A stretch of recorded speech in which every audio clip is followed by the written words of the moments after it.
Hello everyone, Chef Kim here.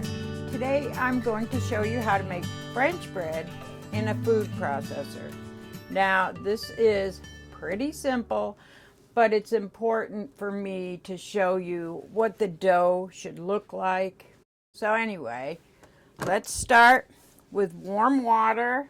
It should be, about 110 degrees, which is a little warmer than your body temperature.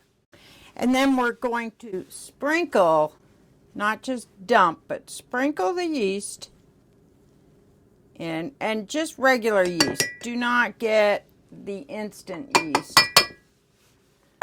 Use a whisk or a fork and just stir it up.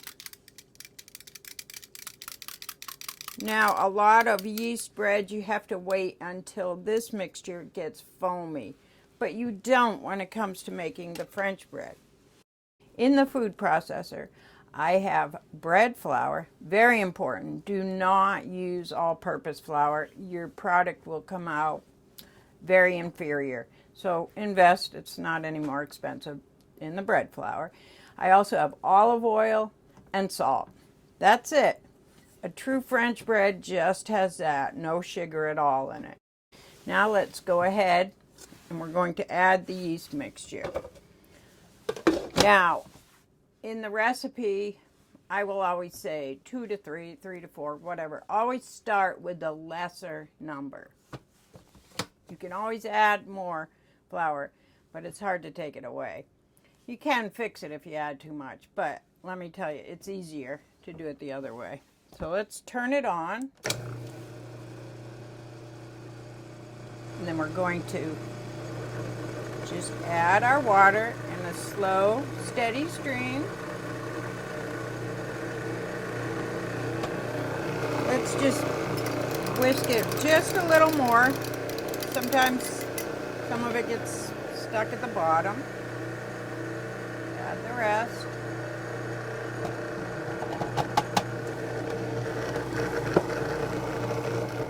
Now listen.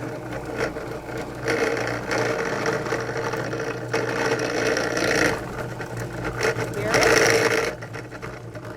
You can see it rolling around, right? It shows you've got the right amount.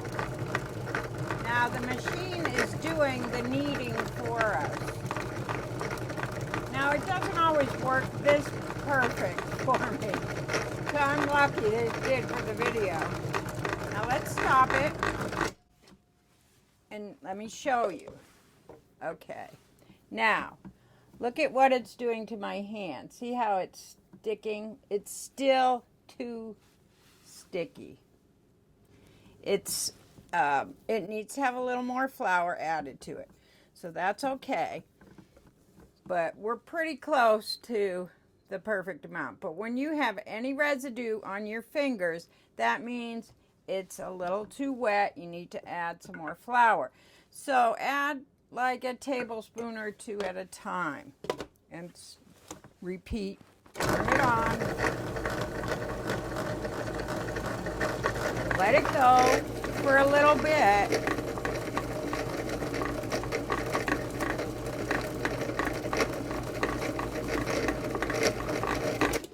You can tell when it's close. You can hear it, boom, boom, boom, and see it. There's no residue in here on the sides. I think it's about right. Now look, see? Nothing. That's how you can tell.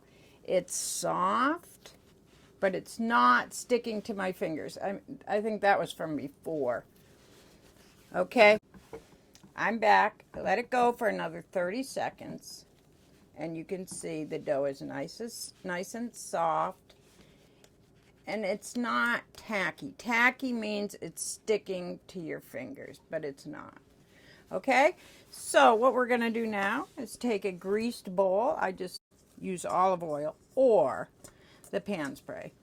Just roll it, make sure it gets coated, and then we'll wrap it either with a warm towel or some plastic wrap, and then keep it in a warm place for about an hour. So the bread dough has been rising for about an hour, in a warm place. And as you can see, it has doubled. So we are ready to finish it, make it into a loaf. So take it out onto your counter.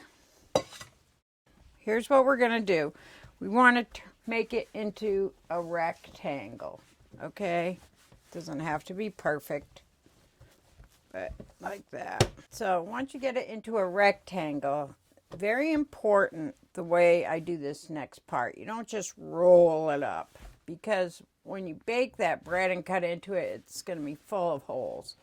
So this is very important, and it takes practice. So you want to start rolling very tightly.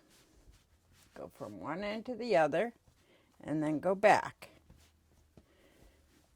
Okay, and I'm kind of rolling and pinching,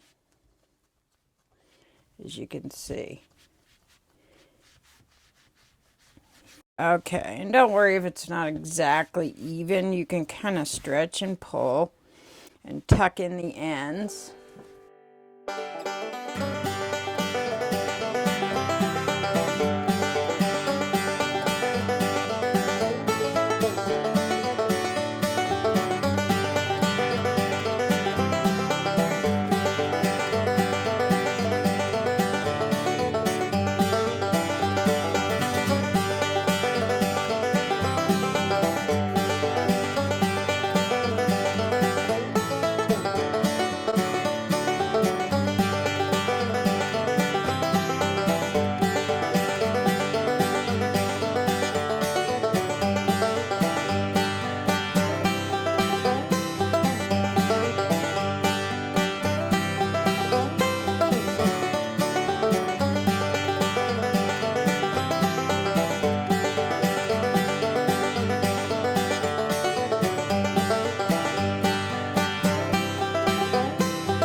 Okay, here's the bread, or the dough still, getting ready to put into the oven. As you can tell, it has risen. If you look at the slits, you can see how they're spread open more. Okay, so my bread is nice and golden brown. Now, a way you can test it too to see if it's done, obviously it looks done on the bottom too, but tap it. Should sound hollow. Now, it's not perfect. I told you it's been a few years since I baked a loaf, but I bet you it's gonna taste great, and I'm sure yours will too. So thanks everyone for watching the French bread recipe demonstration. I hope you're gonna try and make this bread. I know it's so easy to go to the store and you can buy a loaf of French bread, but maybe sometime on your day off with your significant other, if you feel like playing around and trying it out, it's a pretty easy bread to learn to make. So anyway, good luck. Thanks for watching and happy baking.